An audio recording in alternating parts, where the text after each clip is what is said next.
Shalom, shalom, peace and blessings to all that have given an ear to hear what the Spirit is looking to yield forth. I am Priest Isaiah, accompanied by my readers to my right, Apprentice Priest Isaac, and to my left, Apprentice Priest Tijan. If it be the Most High's will, by way of the Holy Spirit, we will be going into the subject of enduring tribulation, or enduring this present evil society that we live in, this present evil world, for this live Sabbath intro class. Thus, the title of the class, Endurance. If Tijan, if you could, Apprentice Priest Tijan, if you could hold for me Romans 9, verse 1. So what does it mean to endure? Endure is essentially long suffering, going through the trials, going through the tribulations, adorning yourself with a cloak to go through the hardships and everything that needs to be gone through. It is that long suffering for righteousness' sake, suffering wickedness, examining the world around you, examining the wickedness, examining the evil, and being able to endure through it all, enduring through the deception. As we all know, the adversary likes to come as an angel of light. And we have to be those ones, those saints, those vessels that can endure through each and every one of these obstacles that the adversary puts out for us. If you could give for me that Romans 9, verse 1. I say the truth in the Messiah, I lie not. My conscience also bearing me witness in the Holy Spirit, that I have great heaviness and continual sorrow in my heart. All right, so what he's talking about, what Paul is talking about, his mind is troubled. With much wisdom, there's much sorrow. And because of this is the thought about the judgment upon Israel, the tribulation that he knows, that he is foreseeing upon Israel. As we went through in the last class, in the last intro class, the spiritual warfare, we understand and know enmity shall be between the adversary seed and Eve's seed. We are Eve's seed. So within this war, this battle, there shall be enmity. There shall be great trouble and tribulation. It shall be hardships. It shall be things that we have to endure through. Go ahead and read on. Verse 3. For I could wish that myself were accused from the Messiah for my brethren, my kinsmen, according to the flesh. Read that again. For I could wish that myself were accursed from the Messiah for my brethren, my kinsmen, according to the flesh. So Paul willing to put himself in the line of fire for his brethren, understanding and knowing what has been put forth since the beginning, that there shall be hardship. Remember the Most High said, when you go into that covenant of good and evil, it shall be problematic. Least you shall surely die. You shall be separated from me, because it shall be so problematic. Paul willing to put himself in the line of fire for his brethren according to the flesh. Let's go ahead and read on. Verse 4. Who are Israelites, to whom pertaineth the adoption, and the glory, and the covenants, and the giving of the law, and the service of Abba, and the promises. So the adoption, what Chief Priest went through in the class called the adoption. We all should understand and know now. This is the giving, that placing the name, you becoming the son and daughter of the Most High. And look what it says. And the glory and the covenants, the seventh covenant. This is who Paul is talking about, to whom is Israelites. Pertaineth the adoption. Pertaineth becoming the children and saints of the Most High. Given the seventh covenant. It says giving the law and giving the law. So you're becoming the priesthood, which consists of the priests, porters, and holy singers. These are honorable positions, honorable things that the Most High is looking to give to you. And this is who Paul was talking about. He said, I'm willing to put myself in the line of fire for you, because I know it's going to be problematic. I know it's going to be troublous, because you're called to this higher calling. Let's go ahead and read on. Verse 5. Whose are the fathers, and of whom, as concerning the flesh, the Messiah came. All right, pause right there. If you could, for me, Apprentice Priest Isaac, get for me Romans 8 and 12. Therefore, brethren, we are debtors, not to the flesh, to live after the flesh. So we're not debtors to live after this flesh. The Most High came with a covenant of life. He has come and given us a seventh covenant. Something that will help us endure through these tribulations. Something that will help us through the hardships. That will help us navigate through these troublous times. And he said not to live after the flesh. I want you to live after life as the Most High commanded you to. Let's go ahead and read on. 13. For if ye live after the flesh, ye shall die. But if ye through the Spirit do mortify the deeds of the body, ye shall live. All right, so if ye live after the flesh, ye shall surely be separated from the Most High. This is the same thing he put out when he told Adam and Eve, don't you go into that covenant, son and daughter. Do not partake in that fruit of that tree of good and evil. You may eat freely of the garden, eat of the tree of life, the covenant of tree of life. But if you shall surely eat of that tree of good and evil, you shall surely die. But he said, but if through the Spirit do mortify, simply saying, disconnect yourself from this mortal body. Disconnect yourself and disassociate yourself with the things of the flesh. Learn how to walk away from this thing. As the children of Israel came out of Egypt, they had to separate themselves, and many didn't. Remember, the Most High gave them manna from heaven, and a lot of them were chiding against the Most High, saying, man, this bread is okay, but I kind of miss what we had back in Egypt. Bring it to today's times. The Most High looking to bring us out of the Americas, and you and your mind saying, man, I love that church's chicken, though. I love that Popeyes. Man, I just love my grandma's good old food. This manna from heaven is kind of played out. We can't be that. He said, put off those deeds of the body, and ye shall live. Ye shall be close to me. Ye shall be close to the Most High. Let's read on. Verse 14. For as many as are led by the Spirit of Abba, they are the sons of Abba. So if you are led by the Spirit, the Holy Spirit of wisdom, now you become sons of the Most High. Now you are sons and daughters of the Most High. Go ahead and read on. 15. For ye have not received the spirit of bondage again to fear, but you have received the spirit of adoption, whereby we cry, Abba, Father. So it says, ye have not received the spirit of bondage again to fear, but ye have received the spirit of adoption, whereby ye cry, Abba. Read that again. For ye have not received the spirit of bondage again to fear, but you have received the spirit of adoption. So as we already went through in Romans 9, he's saying you shall become that adoption. You shall be the saints and sons and daughters of the Most High. So for ye have not received the spirit of bondage, ye have not received this. The Most High has given you a covenant to break you free from sin, to make you free from sin. He said, but ye have received the spirit of adoption, whereby ye cry, Abba, Father. Now, no more a servant. Now you are a son or a daughter. Let's read on. Verse 16. Matter of fact, pause right there. Let's go back to Romans 9. Pick it up at verse 4 again. And if you could hold for me Romans 10 and verse 1. Who are Israelites, to whom pertaineth the adoption, and the glory, and the covenants, and the giving of the law, and the service of Abba, and the promises. So once again, to reiterate the point, to whom pertaineth the adoptions? Who become sons and daughters of the Most High? Who is given the seventh covenant? Who are made the priests, porters, holy singers, to give the law, to administer the law, the sacrifices, oblations, propitiations, and the service of Abba, and the promises? Let's go ahead and read on. Verse 5.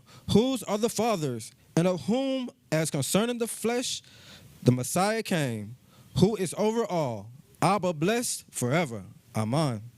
Not as though the word of Abba had taken none effect, for they are not all Israel, which are of Israel. All right, so not all Israelites are Israelites. As Chief Priest brought out in the class, Israelite in deeds. You have to be in deeds walking in this thing. The Most High has given us promises. Paul is understanding and knowing it shall be problematic because deception, trickery, that's put out by the adversary. So not all of those who are Israel are Israel. Other camps still in the sixth covenant, still trying to walk their walk in the sixth covenant as if they're in the sixth covenant. And we always bring out through many lessons, you cannot keep the sixth covenant if you are not given sixth covenant sacrifices. Wherein is your temple? Where is the Levitical priesthood? Where are these things that you're keeping sixth covenant? They're nowhere. They're not so. The Most High is graciously giving us a new covenant. And even those who have entered into the seventh covenant are not walking in the seventh covenant. You may be within the seventh covenant, still holding grudges from the sixth covenant, still holding grudges against your brethren, against your sister. This cannot be us. And even those that cannot let go of the high holy days of the world, not to be mentioned, you can't let go of it because of family members. And then you're now drawn away with these ideals that the adversary plants into your chambers of imagery, being drawn away from your own vain opinion, being overthrown by your own vain opinion. It is about keeping the entire covenant, no matter what it is. Yeah, I know some things are hard to swallow, but it's part of the covenant. We cannot be those that establish our own righteousness, establish our own way of doing the thing. If you in the covenant, be in the covenant. Don't be a casualty at war ignoring the truth. Give me that Romans 10:1. Brethren, my heart's desire and prayer to Abba for Israel is that they might be saved. So once again, he's reiterating the same point. Brethren, my heart's desire is that Israel may be saved. Let go of your own things. Let go of your own desires, your own established righteousness, which you think is righteous, which is no righteousness in it. Let's read on. Verse 2, for our brethren record that they have a zeal of Abba, but not according to knowledge. So I bear them record. I see your zeal. I see you have this thing, this affection toward the Most High. But he's telling you, it is not according to my knowledge. It is not according to my knowledge. This can be anything. You want to condemn a brother, condemn a sister, of things that are not according to knowledge. Deal with it properly. Don't just go about accusing your brother, accusing your sister, and you not deal with it righteously, hearing the conclusion of the whole matter. Let's make sure that we are doing these things in righteousness. Don't be one of those vessels. You have a zeal and affection for the Most High, but you want to skirt the knowledge of the Most High and go about to establish your own knowledge. Let's go ahead and read on. Verse 3, for they, being ignorant of Abba's righteousness. So they being ignorant of the righteousness put forth by the Most High. You're not enduring. You're going about to establish your own thing. You're being drawn away from your own lust and desires, your own will. It cannot be our own will. You have to fulfill the will of the Most High. We have to endure until the end. Read on from that point. In going about to establish their own righteousness, have not submitted themselves unto the righteousness of Abba. So once again, you cannot be that vessel. Like I said before, you can be in the seventh covenant and begin to establish your own righteousness. We've seen it many a times. We've seen brothers and sisters come in. You learn this truth, and then you take it and begin to establish your own righteousness with it. I don't believe we have to do sin offering anymore, even though that's what you learned, and you never knew about an offering until you came. But now, let me establish my own thing. There's no need for us to do sin offering. Not according to knowledge, though. Wherein in the scriptures does it ever tell us to not exterminate sin? It says we are the children of light, the children of the day, to always exterminate sin. It says if you lose your saltness, what good are you? So what good is this to establish this so-called righteousness that sin offering has no need to be given up anymore? You're no longer enduring. You're not enduring the world around you. You're now becoming a part of the world around you. Now becoming conformed to the world around you. Read on from that point. Verse 4. For the Messiah is the end of the law for righteousness to everyone that believeth. So the Messiah is the end of the law. Not meaning everything stops. He came to fulfill it as he mentioned in Scripture. For righteousness to everyone that believe in the seventh covenant, that believe in the sacrifices, that believe we shall exterminate sin always until the end. Let's go back to Romans 9, pick it up at verse 7. Neither, because they are the seed of Abraham, are they all children, but in Isaac shall thy seed be called. All right, pause for a second. Because of the promise given to Abraham pertaining to Isaac. Remember, it was saying all Israel is not Israel. But going back to the promise that was given, the promise that was given to Abraham and all that children and all the children, all children, but in Isaac shall thy seed be called. Go ahead and read on, verse 8. That is, they which are the children of the flesh, these are not the children of Abba. So those who walk in the flesh, going about to establish their own righteousness, not enduring the fight, enduring the seventh covenant, enduring everything that comes with it, living after the flesh, these are not children of the Most High. Surely you're not a saint of the Most High. Read on from that point. But the children of the promise are counted for the seed. Verse 9, for this is the word of promise. At this time will I come, and Sarah shall have a son. And not only this, but when Rebekah also had conceived by one, even by our father Isaac. All right, so she bare Jacob, which we all know as Israel. These are the promises that were given, that you shall become a mighty nation. Skipping to today's times, we are that mighty nation. We shall endure, understanding and knowing the promises that were given to us. Go ahead and read on. Verse 11, for the children being not yet born, neither having done any good or evil, that the purpose of Abba, according to the election, might stand, not of works, but of him that calleth. Read that one more time.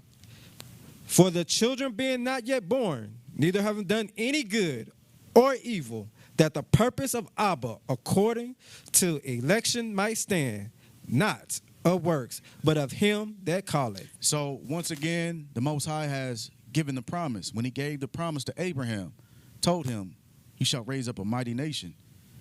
Your son coming from Isaac. You shall be a mighty nation, and not because of your own works, but because the Father has chosen you. He said it was neither good or evil that you did. Neither good or evil that you did, but it was a purpose behind it.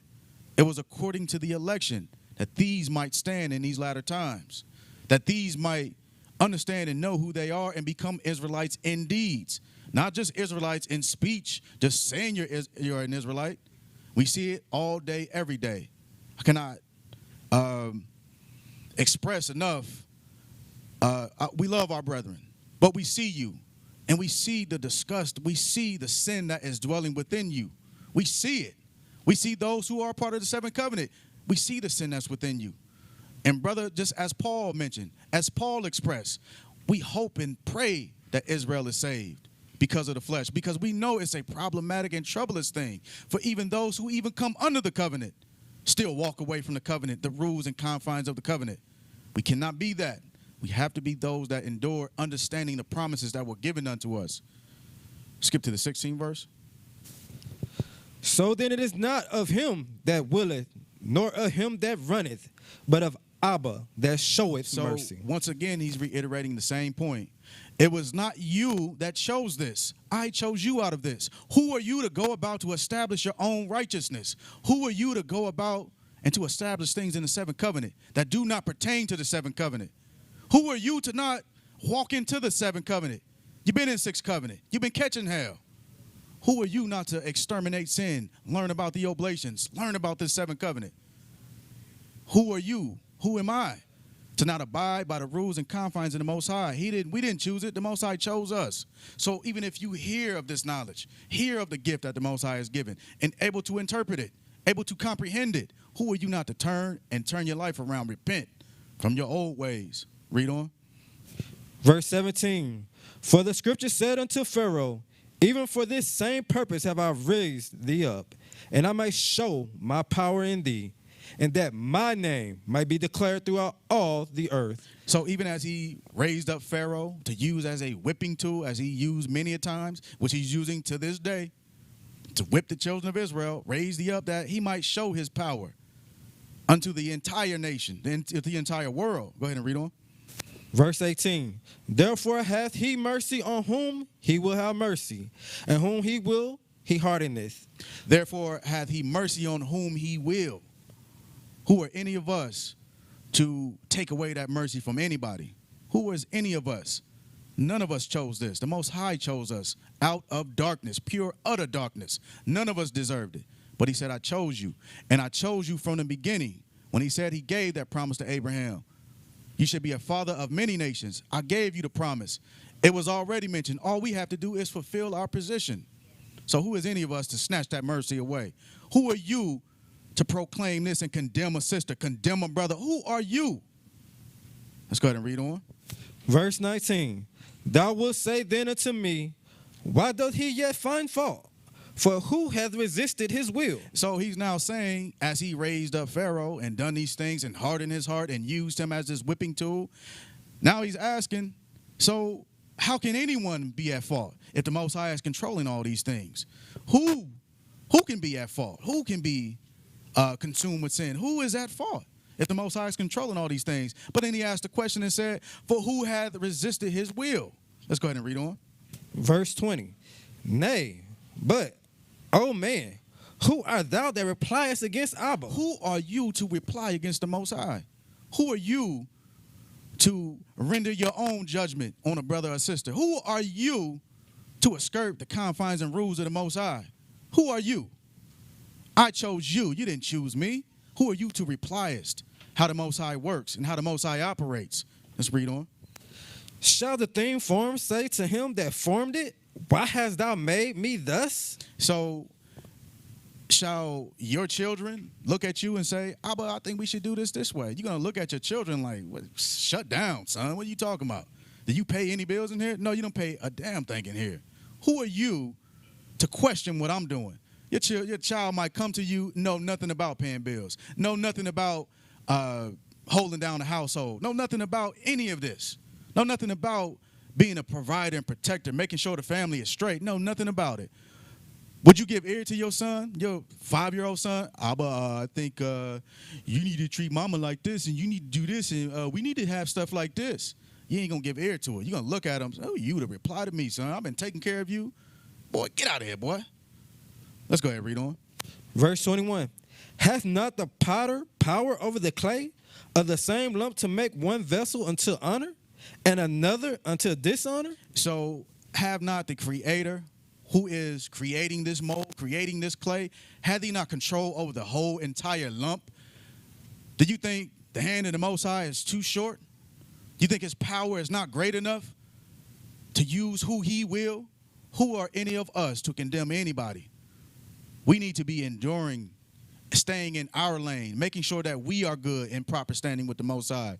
Who are any of us to question the way that the Most High works? Who are any of us to render our own judgment?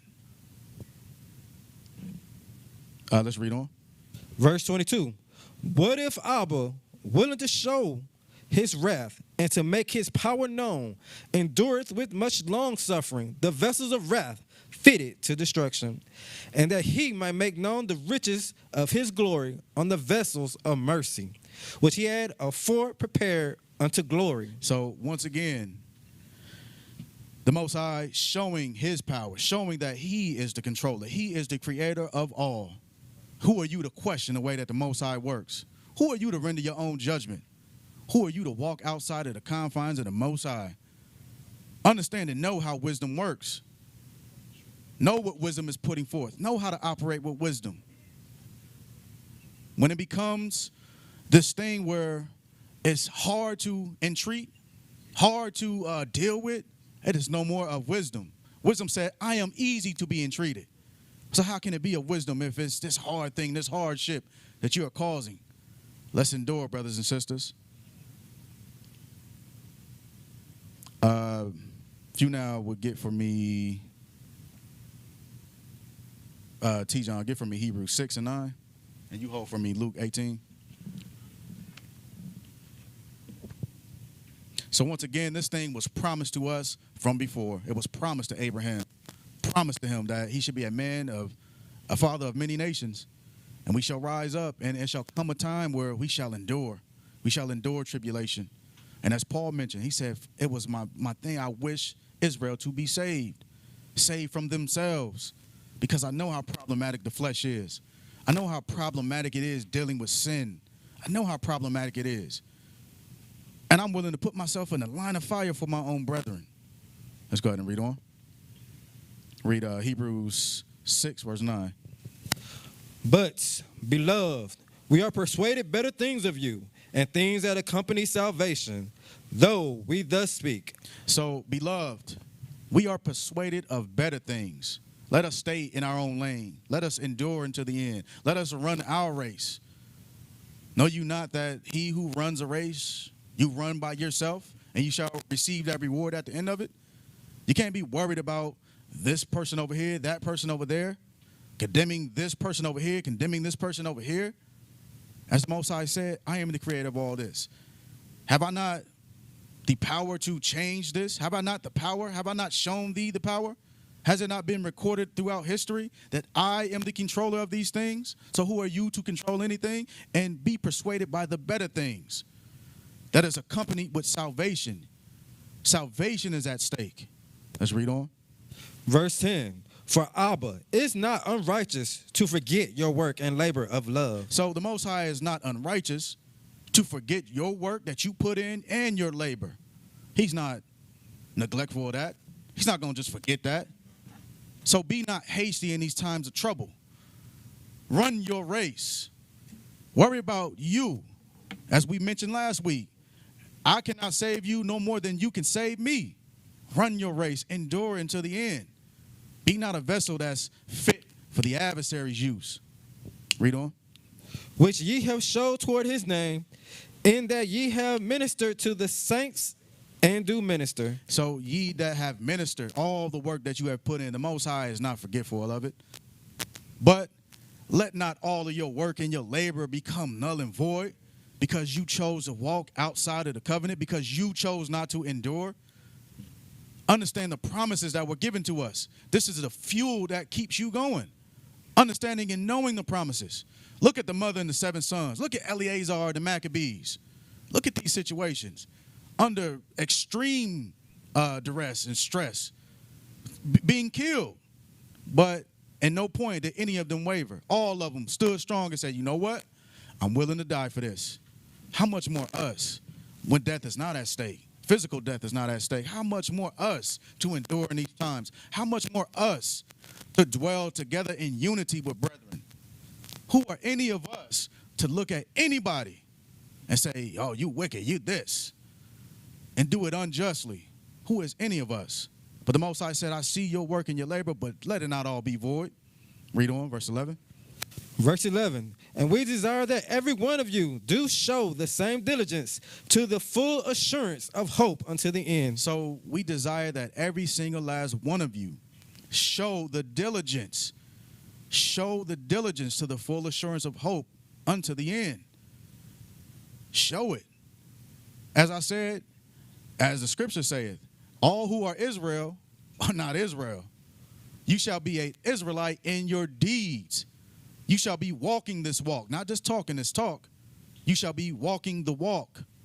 You may be speaking it as well, but you're showing forth that hope that you have, that I know the promises. I know what the promise, I know the promises that the Most High has put forth. Let me be partaker in that. Let me not be persuaded out of this 7th covenant. Let me not be persuaded by my own vain opinion of something, my own vain glory and this thing that I want to fulfill and render my own judgment. Let me not be persuaded of that. Let's go ahead and read on.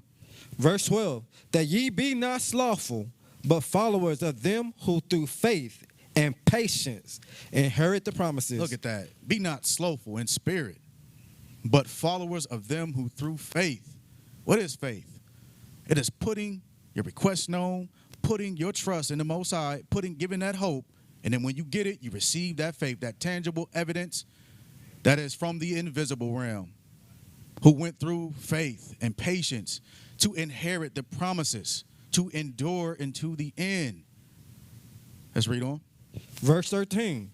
For when Abba made promise to Abraham, because he could swear by no greater, he sware by himself, saying, surely blessings I will bless thee, and multiplying I will multiply thee. So look at that.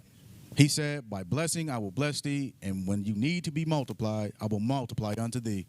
As long as you are a follower of those of the faith, those who are exercising the faith. What is it to be exercised in the faith? Those who are in 7th covenant, abiding by all the rules of the 7th covenant. Not walking and waning and you're here one day and you're here the next day. You're in the 7th covenant. Let's read on. Verse 15. And so, after he had patiently endured, he obtaineth the promise. So after he patiently endured, obtained the promised. He wasn't drawn astray from his own desires. He understood and knew what the Most High had promised him. He may have got weary at one point, but he endured patiently. He didn't go about to establish his own righteousness, as we mentioned before. He wasn't establishing his own righteousness. You know what? The Most High taking too long. Let me do this thing myself. Let us not be that, even in small situations, in small matters. Let us wait upon the Most High. Let him render the judgment. Let's read on.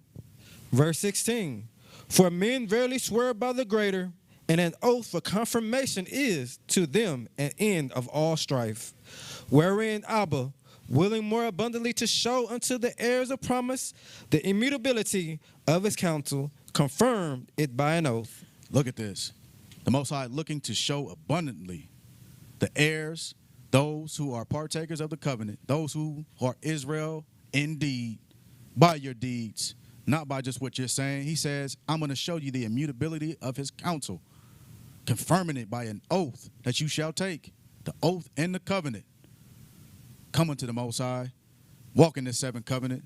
Don't be a vessel fit for the adversary's use. Let's read on.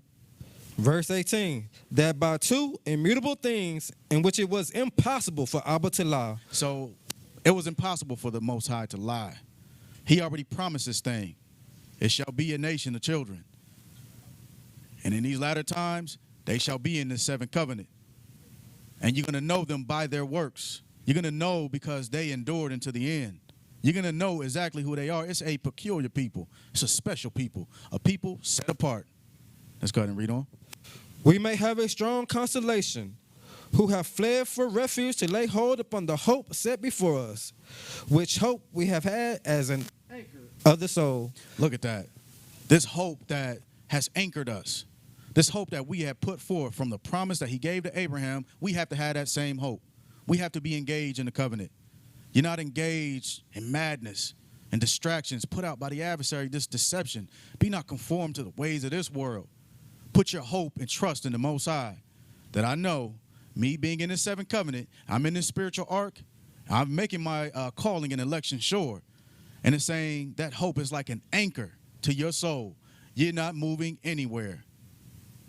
Nowhere. You're not being persuaded by anything. Trust and know. Tribulation shall be great in these times, as we just mentioned before. It shall be tribulation. But can you withstand it? Can you endure through it all? Read on from that point. Both sure and steadfast, and which entereth into that within the veil. Matter of fact, read 19 again. Which hope we have had as an anchor of the soul, both sure and steadfast, and which entereth into that within the veil. Whether the forerunner is for us entered, even Yahushua made a high priest forever after the order of Melchizedek. So look at this. So as I mentioned before, this hope is like an anchor to your soul. You shall not be swayed to and fro. You shall be a vessel fit for the master's use at all times. When these issues come up, when this tribulation comes up, shall you endure? Shall you endure? And he said, in which enter into the veil, into the courts of the Most High. Who is that is entering into this seventh covenant and keeping seventh covenant? Staying in these oblations, making sure sin is not in your household, within your chamber of imagery, causing you to be drawn astray. You drawn away from your own lust and desires. When you are this, you are not enduring. You're not enduring to the end. You're getting up out of your seat. You're not making your calling and election sure. Let's now get that Luke 18:1. And if you could hold for me, Hebrews 12:1. And he spake a parable unto them to this end, that man ought always to pray and not to faint. So as we've been going through, the title of the class, endurance, is the theme of this. So hear what the parable is saying. And he spake a parable unto them to this end, that men ought always to pray and not to faint. And not to faint. Let's read on. Verse 2, saying, there was in a city a judge which feared not Abba, neither regarded man. So looking at the parable, it said in the city there was a judge, and he feared not the Most High. He didn't care anything about the Most High. Just imagine a rich, pompous man that, I don't care about anything. I'm rich. I got this. I got that. Got everything that I need. What need is for me to fear the Most High? And said neither regarded man. So it was a haughty man. Okay, little man, you peasant you. Let's read on. And there was a widow in that city, and she came unto him, saying, avenge me of my adversary. So now we have a widow coming to this judge. coming to him, saying, avenge me of mine adversaries. So she wasn't going about to establish her own righteousness. She wasn't a vessel saying, you know what? Let me go to the gun store. Then let me buy some ammo. I'm about to take matters into my own hand. I'm about to render my own judgment. I'm about to pop a cap in all of these fools that's messing with me. I'm going to get my own judgment. I'm going to render my own. I'm going to do my own thing. She wasn't doing that. Even though he was unjust and she knew it, she still came to him and said, please avenge me of my adversaries. Let's read on. Verse 4. And he would not for a while, but afterward he said unto himself, though I fear not Abba, nor regard man. Pause right there. He said, and he would not for a while. So he just ignoring her like, damn, man, see this lady keep coming every day. She leaving sticky notes on my car. Jeez. There's always mail coming through. It's just 5 pieces of mail from this same woman. Jeez.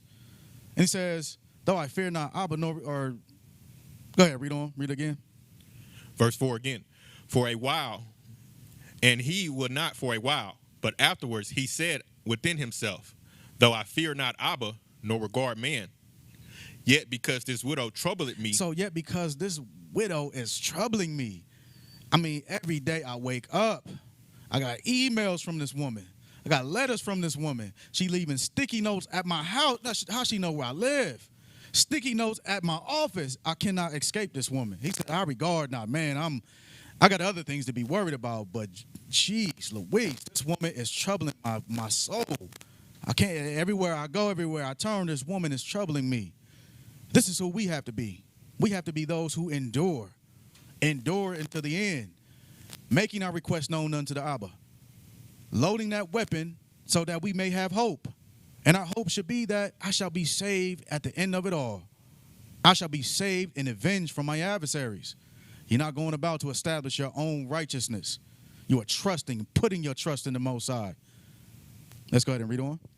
I will avenge her, lest by her continual coming she weary me. So even this unjust judge said, I am going to avenge her because honestly, this woman is getting on my damn nerve. I can't escape this woman. Let me just go ahead and deal with this thing because this woman is about to I'm about to blow a brain vessel. I got to deal with it. Let's read on. Verse 6. And the Messiah said, hear what the unjust judge said, and shall not Abba avenge his own elect? So he's giving you this parable, said, even a unjust judge, even a man that's unjust, haughty in his ways, arrogant, boastful, proud, even he said, hear what he say. Even he was going to avenge the woman. Even he was going to make sure, let me go ahead and deal with this situation. And he said, and shall not Abba avenge his own elect? The same that are coming to him to deal with their issues, not going about to establish their own righteousness? Shall not you? Go ahead and read on from that point. Which cry day and night. Which cry day and night unto me. What is this day and night? Who are in the oblations, crying unto me, Abba, America is wicked. Please snatch it from these people. Please, Abba, save us from this. They are placing things on us. It's too hard for me to bear. Abba, I'm crying unto you. Even within the congregation, even amongst our own brethren, let us always go unto the Most High, from the large issues to the small. Let us cry unto our Abba day and night. Father, this thing is plaguing me, and I want to render my own judgment, but I'm coming to you, Abba. And he said, as the unjust judge did, how much more me? How much more should I come in and smash it out the way? I got you, son, daughter, but just endure. Don't go about to establish your own righteousness. Let's read on from that point. Though he bear along with them, I tell you that he will avenge them speedily. I tell you, I will avenge them speedily. I'm going to come swiftly. I just need you to do your part. I need you to understand the promises that I have given you. Don't go astray. Understand the promises that were given unto you. Be not drawn away from your own little desires. Dwell together with brethren and sister in unity. Not being drawn away. Let's keep this covenant and everything that pertain therein. As I mentioned before, wisdom is easy to be entreated. So when it's this hard, contentious thing, it's no more wisdom. Sin is definitely in the midst. And you need to check yourself. Check who you are. Look in that mirror. Analyze yourself. And understand and know I'm not enduring. I'm not crying out to the Most High. I'm trying to render my own judgment. Let me check myself. Let me get myself in order. Let me get my chambers in order. Let me evict this spirit of sin that is trying to rule over me. Let's go ahead and read on. Nevertheless, when the Son of Man cometh, shall he find faith on the earth? So he said, nevertheless, I need to come back and I need to find you doing the thing. He said, shall I find faith? Faith is that substance, that tangible thing. The Most High told you, he said, I gave you a promise. And within that promise, you Israelites shall be the administrators of the law. You shall be my saints. You shall be that peculiar people. And when I come back, it's not just for you to put on this cloak and say, I'm that peculiar person. And I'm sitting back in my chair just doing what I do. He said, no, shall I come back and find you doing something? Shall I come back and find faith on the earth? Or shall I find you rendering your own judgment amongst your brethren, amongst your sister? Shall I find you doing that? Or shall I find you in the courts of the Most High day and night? Day and night. Shall I find you crying unto me, trusting in me, knowing the promises that I have given unto you? I have given you a great gift. Why are you neglecting it? Why is it sitting over here in the corner? I gave you this great gift, and you just got it sitting in the corner, still in the package. Got dust all over it. What you been doing, son, daughter? You've been rendering your own judgment. You've been establishing your own righteousness. He said, shall I come and find you? That gift is open. Matter of fact, it's worn out. It's well used, worn out. You like, Abba, I've been using this thing up. I was getting ready to ask you for another one. I've been using it so much. He said, shall I find that faith on the earth? So you can't be that vessel despising your brothers and sisters, despising, being evil, operating with an evil conscience. Let this not be you. Let's cry unto the Most High.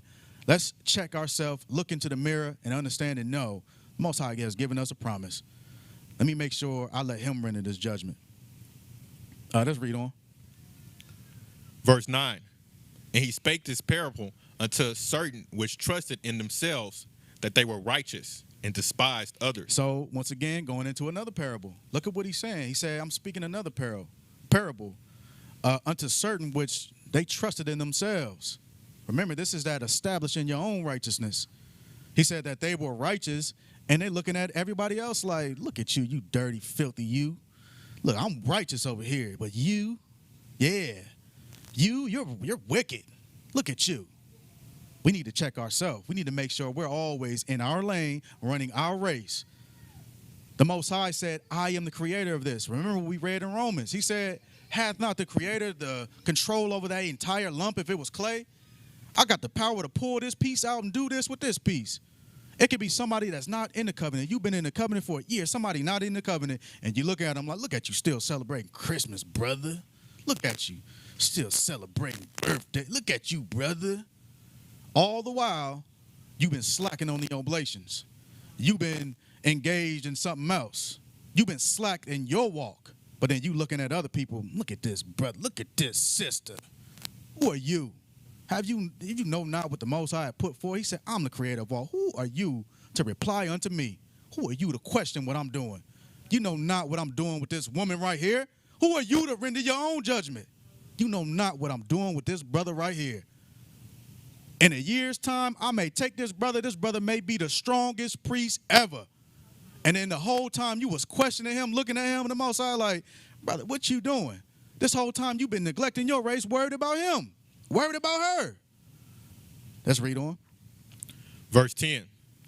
2 men went up into the temple to pray, the one a Pharisee, and the other a publican. So one went up, a Pharisee, which we all should know about, and the other a publican, somebody that collects tax. They collect revenue from the public. Let's read on.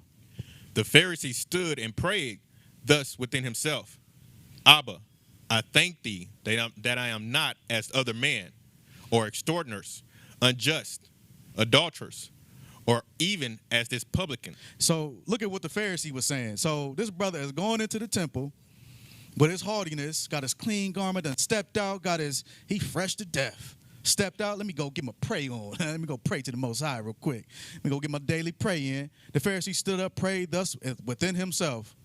Abba, I thank thee, Abba, because you gave me this glorious garment. I'm so glorious out here. Abba, you done gave me this hairdo.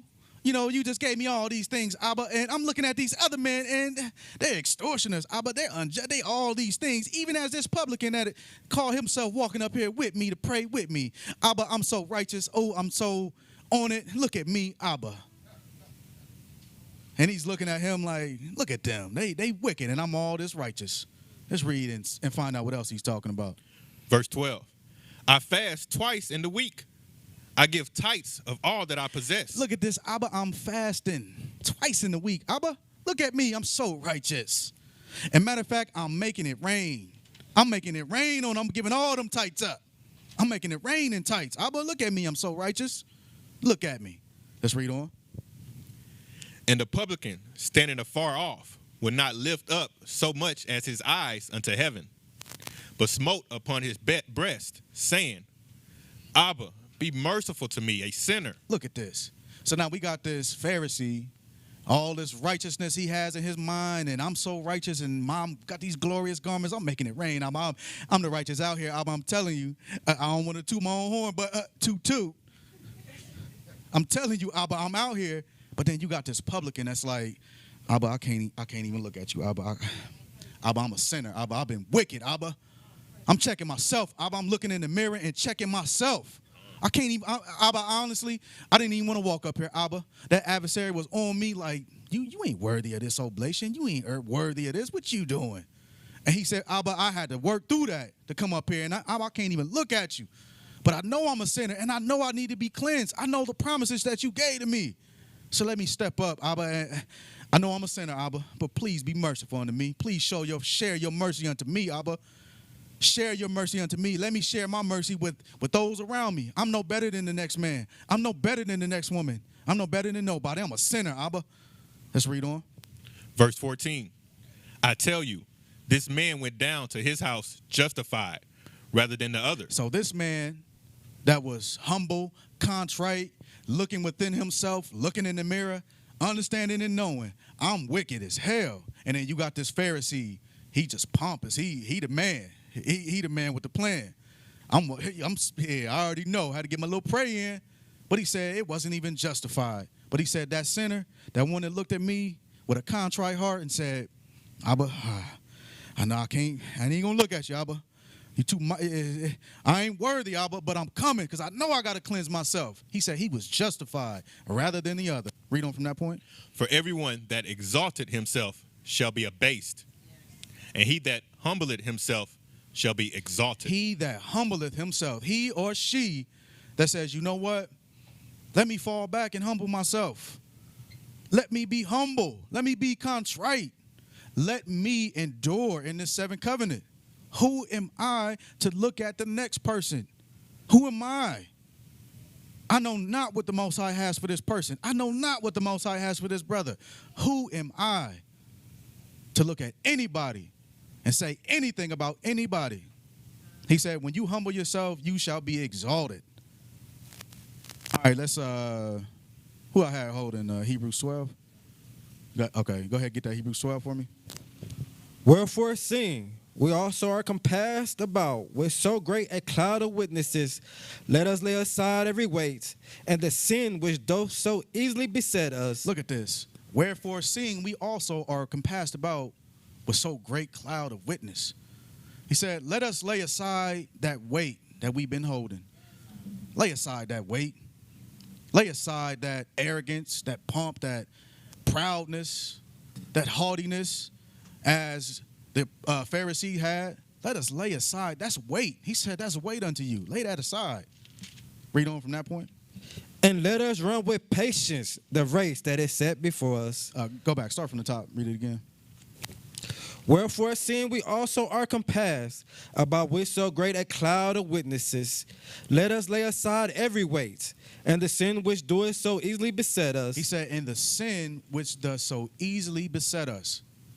So what he's saying is, examine yourself, walk contrite always walk in humility. Never look at the next person, never look at the next brother or sister and be ready to condemn them, ready to yield and render your judgment upon them. He said, and the sin that does easily beset us. Sin comes in subtly and easily that you may not even see it. You may be just like, nah, this person is wicked. I need to do something about this. This person is utterly wicked. And they very well may be. But he still said, who are you? He said, trust and know that sin comes in really easy. So easily besets us. So you got to be contrite. Always sticking to the tenets of the Most High. He said, come and pray, faint not. Remember, as the woman did, leaving sticky notes everywhere like, I'm coming to the Father. I don't care about none of that. I ain't running my own judgment on nobody. I know I'm wicked. Be as the publican. I know I'm a sinner. I know I'm wicked. I ain't even worthy, but I'm still coming. I'm going to cleanse myself. I know I ain't worthy. He said, lay aside that weight. That's weight upon you. Why you lifting that weight up?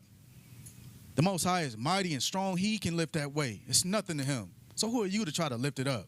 It's like you trying to lift this car up and try to move this car, and the tow truck guy is like, I can tow it for you. You like, nah, I got it. I promise I got it. I've been lifting weights. I'm feeling pretty strong. He like, bruh, I'm telling you, man, it's cool. I'll do it for free. And you still steady. Man, I got it. Let me lift it. Brother, let it go. Let that weight down. Let's read on. And let us run with patience the race that is set before us. And he said, let us run with patience. Be patient with your brother. Be patient with your sister. Be patient and endure these times. It's going to be troublous. It's going to be troublous. And you may fall. Our ancestors failed. But you got to be patient even when you fall. You may get spanked a little bit, but be patient and understand and know. I know I messed up. But you know what? I'm going to come back, and I'm going to come back 10 times stronger than that, if it be the Most High's will.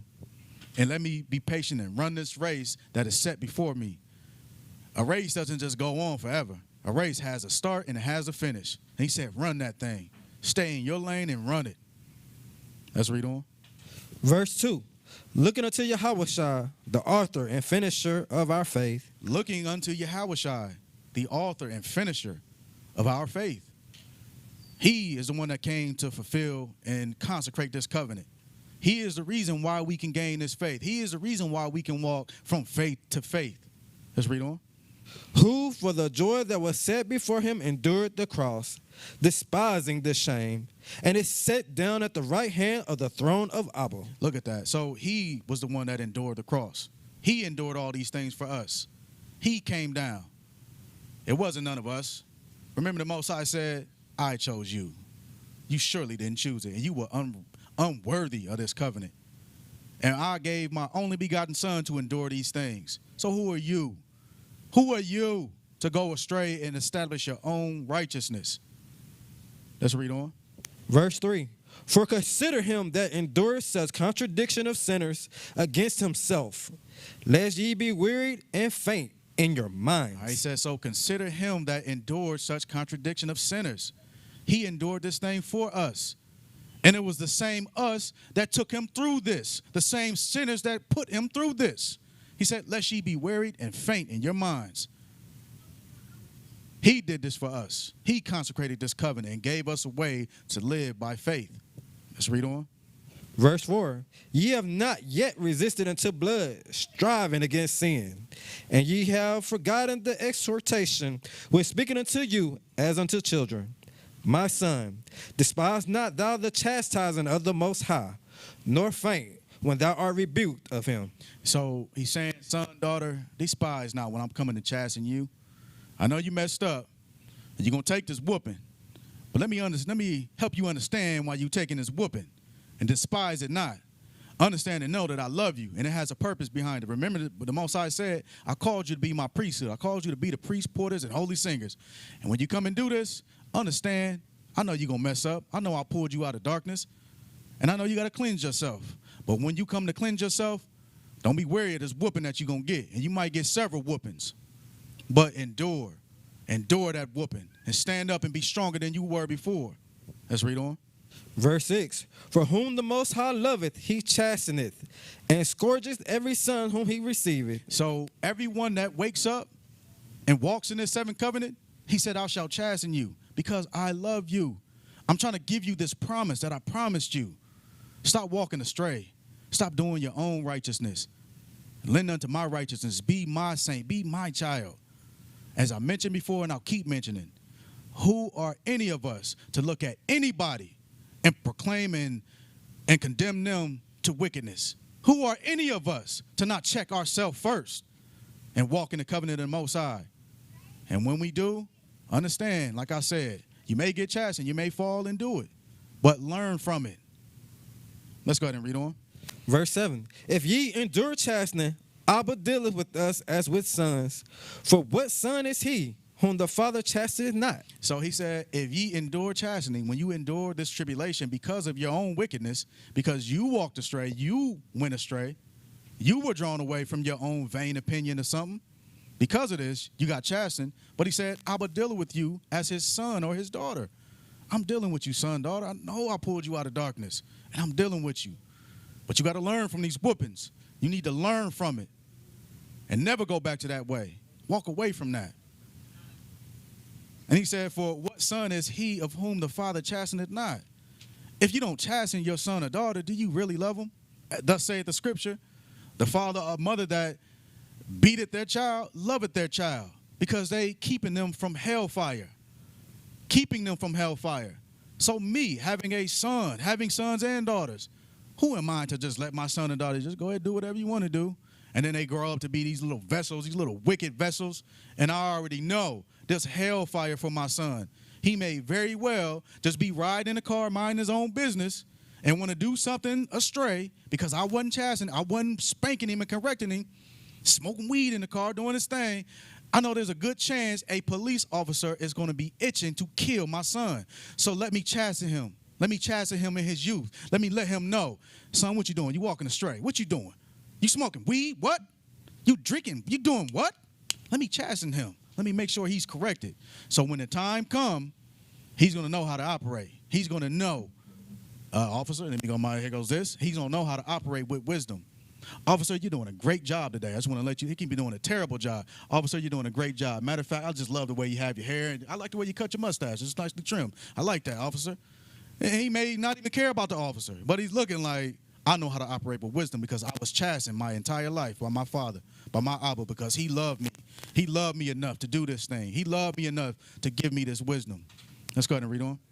Verse 8. But if ye be without chastisement, whereof all are partakers, then are ye bastards and not sons. So look at this, bringing it to today's times.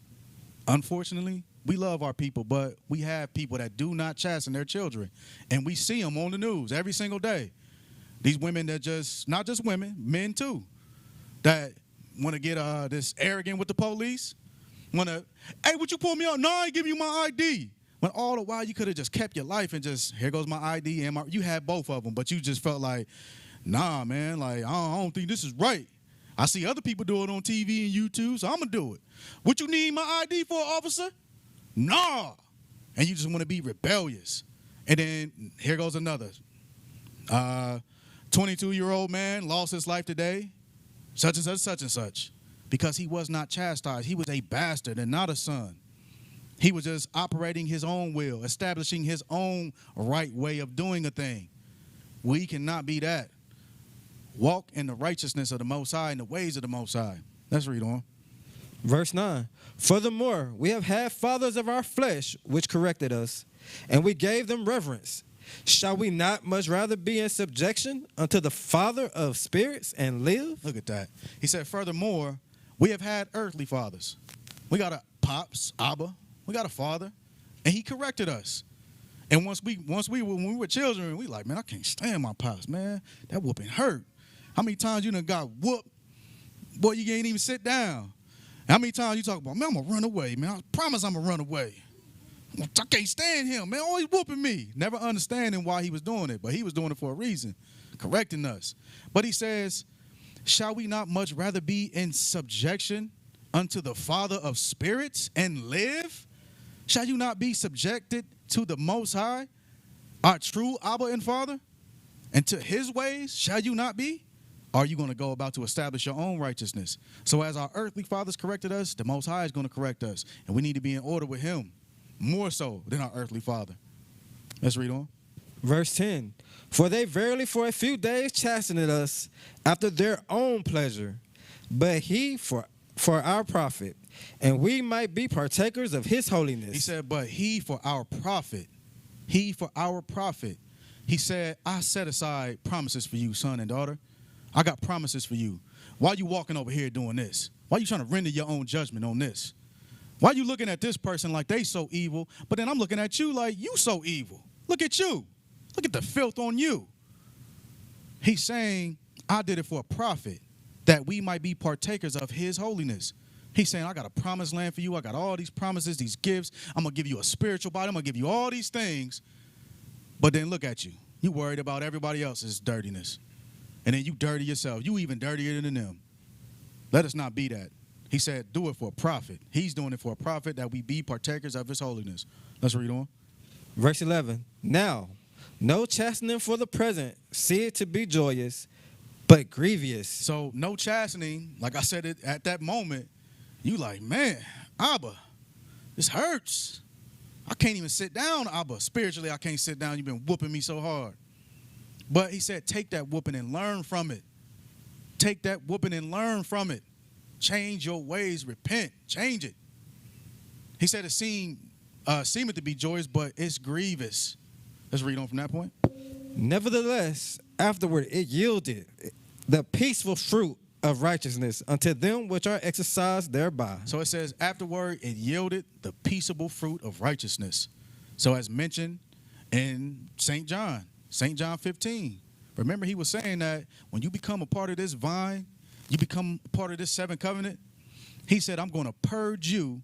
Whatever branch you on, I'm going to continue to purge your branch, that it bring forth more fruit.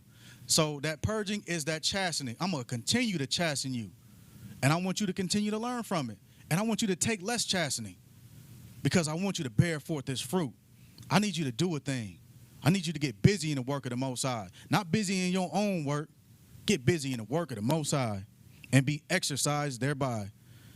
Can you get for me Matthew 24:11? You ready right now? Yeah. And many false prophets shall rise and shall deceive many. So once again, we got to be in our lane, running our race, enduring all things, all tribulation. Not looking this way, looking that way. Focus on ourselves. Focus on our own households. And when I say household, I mean your chambers, your vessel, who you are. As we mentioned last week, I cannot save you no more than you can save me. I have to run my race just like you got to run your race. And he said, there shall be many false prophets that shall rise and shall deceive many. So there's many people out here trying to deceive you out of it. There's many people spiritually looking like, hey, come get dirt on your garment. Got free dirt for your garment. And you just walking over there, I'll take some dirt right here. Hey, I got some dirt. I got a special kind of dirt. It's red dirt. You like, ooh, let me go get some of that red dirt. He's saying there's many that's looking to deceive you spiritually. And you got to be awakened, knowing, enduring the tribulation. Let's read on. Verse 12. And because iniquity shall abound, and the love of many shall wax cold. He says, because sin shall abound, the love of many, the neglect of people keeping the commandments. And what are the commandments? Thou shalt not kill. It's going to be many that are neglecting that. He said the love of many shall wax cold. Nobody's going to be keeping it. People going to be stealing from you, murdering you. It's going to be all these different things that you have to endure through. So who are you to add to the issue? They're already going to be out here. So who are you looking, like I said, they're spiritually looking to add dirt to your garment. And then you go on and adding that dirt, and then you like, you know what? I'm going to add some of my own dirt. Let us not be that. It's already out here enough. He said the love of many shall wax cold. We are already in tribulation. Don't add tribulation upon tribulation. Let's read on. But he that shall endure until the end, the same shall be saved. So you that endure through this tribulation, endure through that temptation, it has a cloak. As I mentioned, it said it was dirt, but it'll actually have a cloak to it. It'll be something righteous. When on the outside of it, it'll be something righteous, like tempting you. Hey, come and get this, and you like, oh man, I like that.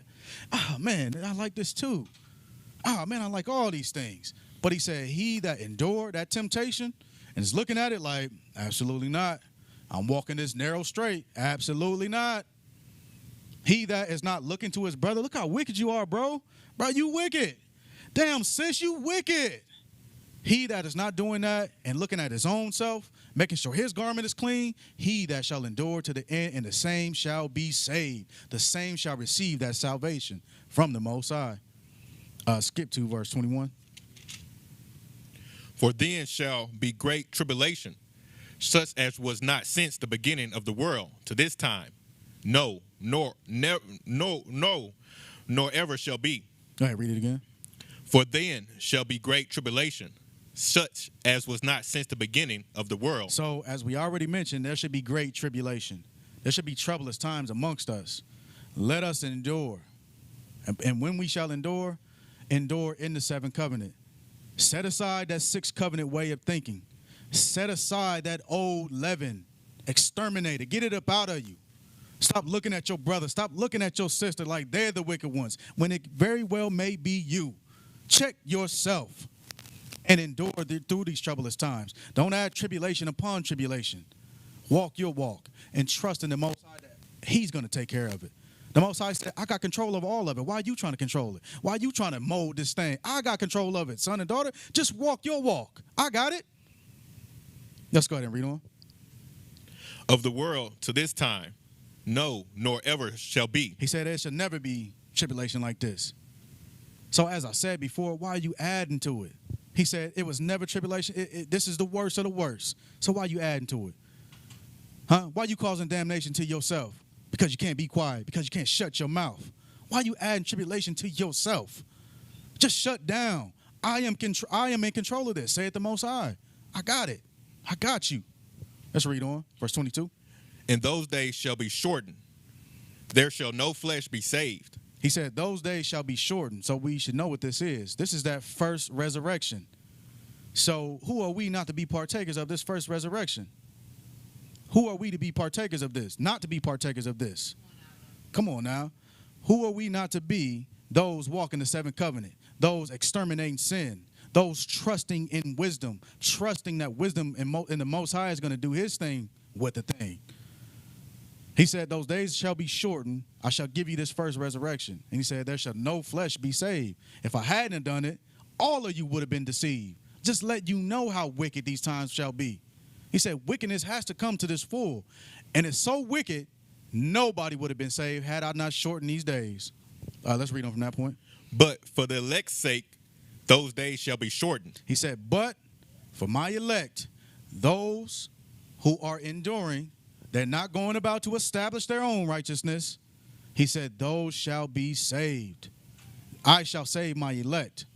And my elect are those, not just who are calling themselves Israel. Remember when we went through in Romans, it said, all who are Israel are not Israel. All who are in the seventh covenant are not operating in the seventh covenant. So you got to check yourself. At all times, be checking yourself. Don't be too arrogant. Don't be too pompous and proud to check yourself in the mirror. Look at yourself. I am dirty as hell. Let me get in the shower. Check yourself. Let's read on. Verse 23. Then if any man shall say unto you, lo, here is the Messiah, or there, believe it not.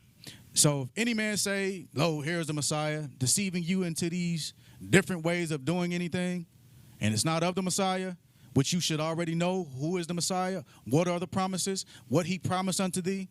If it's causing you to do anything other than seventh covenant and the ways and the rules and confines of the seventh covenant, he said, believe it not. It's not of the Most High. It's not of Christ.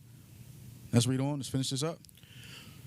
For there shall rise false messiahs and false prophets, and shall show great signs and wonders, insomuch that if it were possible, they shall deceive the very elect. So he said, matter of fact, read that one more time.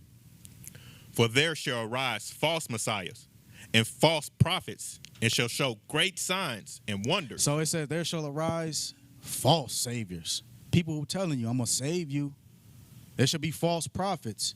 Those who are not going up hither, getting the word from the Most High, going in the spiritual realm, receiving the gift, and then coming back down. There should be people that are pretending to be that, giving out false information, telling you, law, statute, commandment done away with. The laws are done away with. We got to keep everything else, but the laws are done away with. There shall be people falsely professing these things unto you, and shall show great signs and wonders. Shall show you like, man, surely that must be the truth. Shall be books, all these things written, and you just, man, surely this must be the truth. But he said, be wary of this. Be watchful for this. Make sure you're looking and knowing with a contrite heart. what is righteous and what isn't. Walking the 7 pillars, discerning what is right and what is wrong. Read on from that point. In so much that if it were possible, they shall deceive the very elect. He says, so much so, you shall deceive the elect. So these are strong delusions. These aren't just anything that's coming weak. It's coming real subtle and sweet to you. He said, it shall deceive the very elect, those who the Most High called to be his people. It shall deceive them. So like I said from the beginning, who are any of us to walk outside of what the Most High has given unto us? He said, I've given you this lane right here. Don't walk outside of it. If you do, it's going to be problematic. And what that means is, don't look to your neighbor and looking to the left and the right, looking to your brother and sister, claiming how wicked they are. Look at yourself first. Going back to that parable in Luke. Remember, that pompous Pharisee, like, I'm the righteous of the righteous. Look at me, I'm strolling, making it rain in tights, doing all these things, but all the while was wicked. He wasn't staying in his own lane and looking at other people like, look, they so wicked, Abba. I'm so righteous, though. And that publican, we got to be like that publican that said, you know what, Abba, I've been wicked. I can't even look at you, Abba. I've been so damn wicked. But I come to cleanse myself. I know what you got for me. I'm staying in my lane. It says, so much so that you shall deceive the elect. Real quick, who had reading last? Give for me St. John 15. So once again, title of this class, endurance, means we have to endure unto the end. Let us be vessels walking in the covenant, not establishing our own righteousness, rendering our own judgment, being wicked vessels, not checking ourselves, not looking in the mirror. Let us be those who are examining ourselves, walking in the 7th covenant. Give me that John 15, St. John 15, verse 1. I am the true vine, and my Father is the husbandman. So the Messiah telling us, I am the true vine. I am the vine. I came and consecrated this covenant. So as we've been mentioning through the class, the Most High is in control of this thing. He planted that. He planted that seed. He consecrated that covenant. He made all things possible. He said, I am the true vine, and my Father is the husbandman. He is the one that is keeping that vine now, keeping that, making sure that it grows. Not you. Who are you? Who is the branch to be like, yeah, I did all this work, and you just a branch? Be humble. Be contrite. Let's read on. Verse 2. Every branch in me that beareth not fruit, he taketh away. So he's saying every branch that is in me that's not bearing fruit, that is not purging themselves, he said, I take it away. You have no purpose. You have no purpose for the kingdom to come. You're not walking 7th covenant. The skills and the talents I've rained down upon you, you're wasting them. As I mentioned, you got them sitting in the corner, still in the wrapping paper. He done gave you this glorious gift, and you just got it sitting over there because you were so busy trying to worry about somebody else's gift, worried about this person's gift. Man, I want to do this gift. I really ain't feeling that gift. I want to do this one. He like, this gift was just for you. But since you're all out here everywhere else, you're not bearing any fruit. You ain't bearing a damn thing. You're bearing no fruit. And he said, what shall I do? I'm going to take it away. I'm going to take it away. So when you're walking on that dangerous ground, understand, hold up, I'm not bearing fruit. Let me get up in my gift. Let me do what the Most High commanded me to do. Let me stay in my lane. Let me work the gift that he has given unto me. Let's read on. And every branch that beareth fruit, he purgeth it, that it may bring forth more fruit. He said, every branch that beareth fruit, so every branch that is staying in that lane, just like that publican, I'm a sinner, I know I'm wicked. Let me purge myself.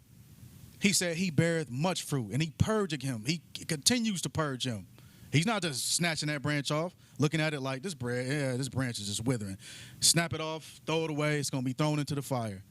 He said, that branch right there, look at that branch. Humble, contrite, walking in the 7th covenant. And he said, I'm going to purge you. I'm going to make sure you always, anytime you get out of line, out of order, you walking, I love you and I'm going to chasten you. I'm going to purge that thing up out of you. Because I see that you're humble and you're contrite and you're coming to me. You're depending on me. You ain't depending on yourself. You're depending on me. And you like, he said, I'm going to purge you and you're going to bear forth all this great fruit. Let's read on. Verse 3. Now, ye are clean through the word which I have spoken unto you. Abide in me, and I in you. As the branch cannot bear fruit of itself. So he's saying, abide in me. Remain in me. Remain contrite. Remain humble in this thing. Don't go about to establish your own righteousness.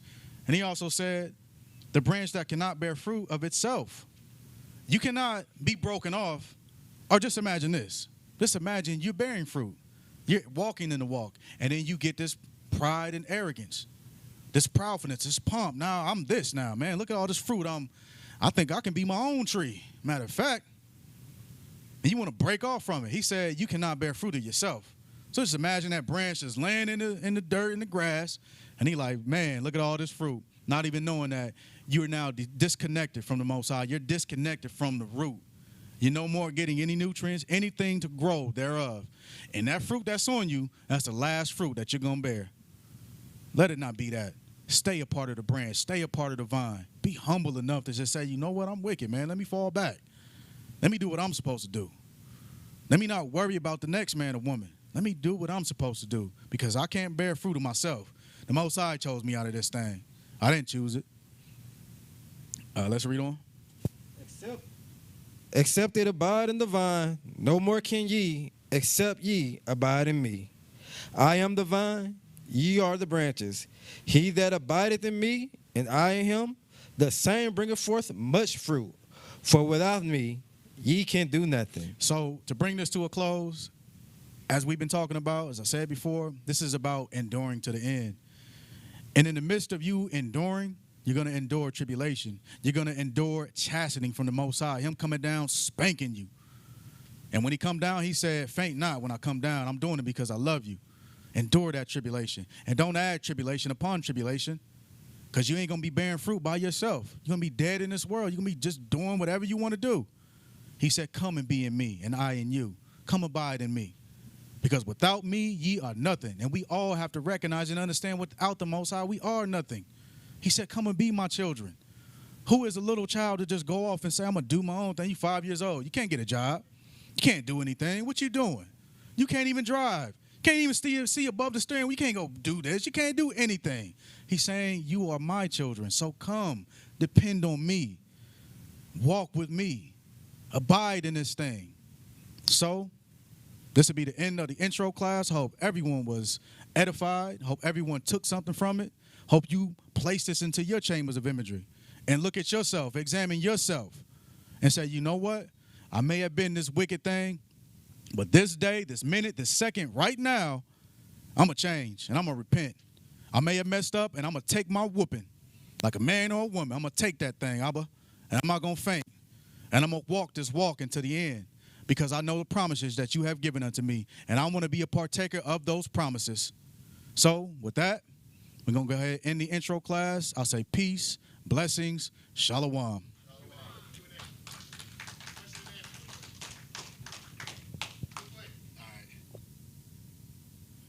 right, so we're going to go through a bit of question and answering. Okay. All right, so if anybody got any questions upon anything that we went through, now's the time to feel free to ask any question that you want to ask. That's pertaining to the class, the lesson that we just went through.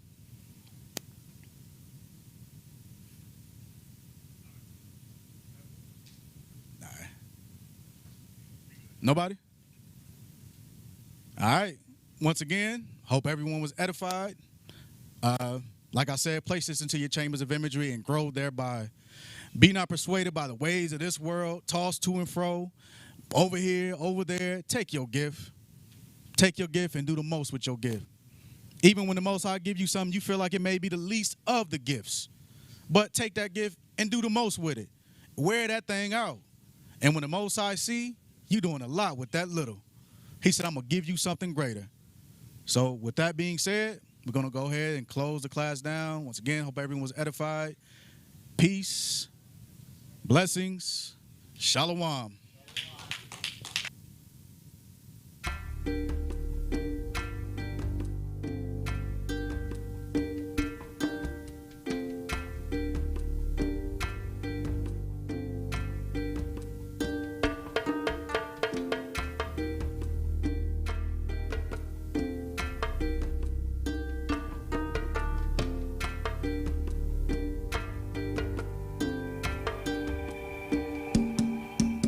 He who hath ears to hear, listen carefully as we speak virtue, reaching the world through the efforts of the priests, repairers of the breach, restorers of the paths, rebuilding the tents of David. Our home is found at last at the tabernacle of congregation, where we baptize and anoint our nation, performing oblations upon the brazen altar, walking in the ways of the appointed Savior with poise, escaping the noise from Satan and his poisonous nature.